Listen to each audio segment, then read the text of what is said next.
Alright, that's my Paralite Skycruiser paramotor that hasn't been running in a while. Ah, that was nice. So we're going to see how she starts.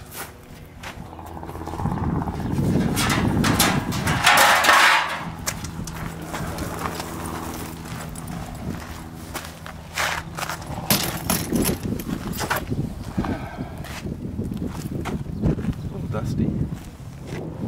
Okay, so one of the things I like to do when it hasn't been running a while is pull the plug, because after a while it tends to get some gunk down there from the fuel and oil mixture that was left in the cylinder. This is obviously an inverted mounted engine, which has its pros and its cons. This is one of the cons.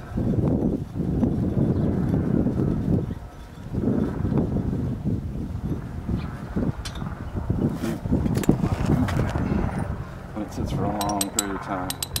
This is just mineral spirits.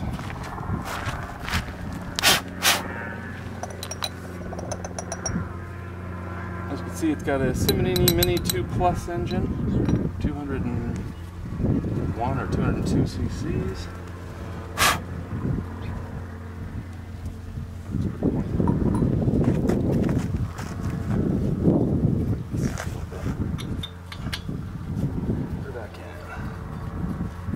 Got a 46-inch propeller on it. Should have a 48. This is kind of a beginner prop. I never went any bigger. This one's beat up anyway. It's got lots of chips. I had to rebalance it right there. So whoever gets this needs to get a new prop sooner than later.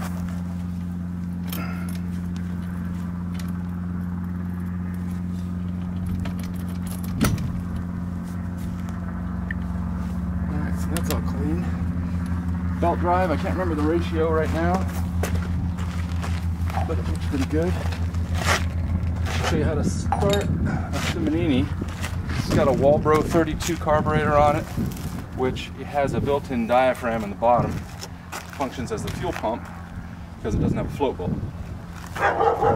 So in order to get it, the fuel tank, which you can see I've marked here, it's got 2 gallons plus a little extra. We need to have the fuel run up from the fuel line into the carburetor. The way we do that is kind of odd, but works well. Got a vent line to the tank right here. Take a zip tie. I'm going to take this over. And the zip tie hooks into the little diaphragm hole on the bottom of the carburetor. When we do that, we blow into the tube.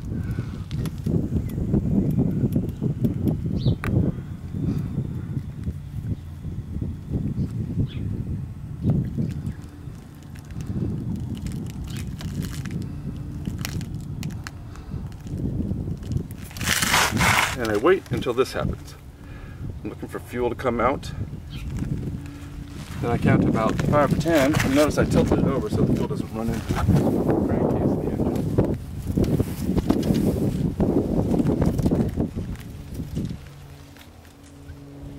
Actuate the carburetor a couple times. Turn over.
Okay, so took a little bit of time, installed the starter motor back onto the engine.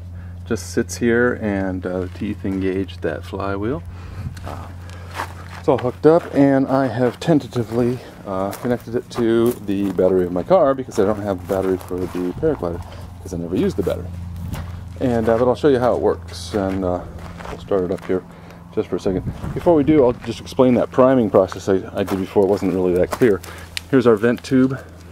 It trails all the way down, and it goes into the fuel tank right here. And what that does is it creates pressure inside the tank. It vents the tank normally. There's a check valve, though. It allows us to pressurize the tank just for a short period of time until the engine can start. That pressure causes fuel to come up this fuel line through the fuel filter, around and into the carburetor. You'll notice that I will tilt the paraglider just to keep the fuel from running into the crankcase. That would flood the engine, and so I wait till it runs out the filter. I know I've got enough gas in there, and then it straighten it up and kick it, and it usually fires right up. All right.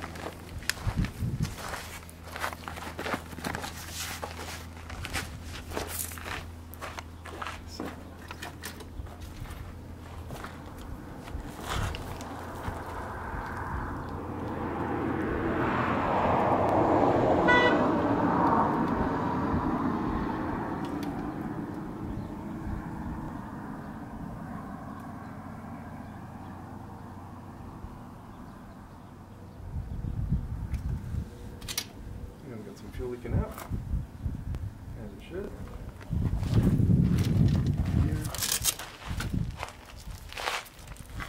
Here. And then starter is just down here. I can do this while holding on.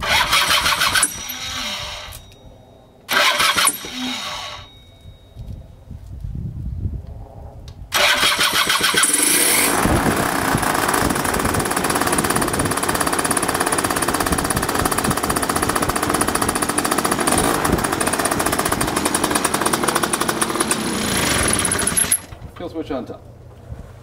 So there you have it, and all right. Okay, and lastly, a couple thoughts about the negative side of things. The prop's pretty beat up. It's going to need to be repaired pretty soon. You can see there's a notch that I had to fill. This is a counterweight put in as it came out of balance over time, and this leading edge also has some fills here and there. There's cracks here and there, so it's going to need to be changed out. It's also a 46-inch prop, like I said. A 48-inch prop would give you more appropriate thrust and really launch you. Additionally, the exhaust ways back had a blowout. Part of the got a hole in the exhaust that was expertly fixed by Andy Estes over at Desert Rat Aviation. TIG welded it up, and it's solid as can be. Additionally, as is common with a lot of the Simoninis made back then, developed a small crack in the crankcase. See if I can zoom in here. Right there. Oops. And I had that TIG welded up by Hummel Machine over in Coolidge, and I haven't had any problems ever since. So just want to get that stuff out of the way. Also have a slight dent in the exhaust pipe right there. Doesn't seem to affect the power, but cosmetically probably some people might get a little weirded out about that. But other than that, that's the only damage I can see. This, by the way, is a secondary ring placed on the glider. It can come off if you want. It just helps keep the lines out of the propeller if they should drape back over the top of the rig. So there you have it. Like I said, it's for sale, and hopefully you found this by going to our Craigslist posting. Thanks a lot.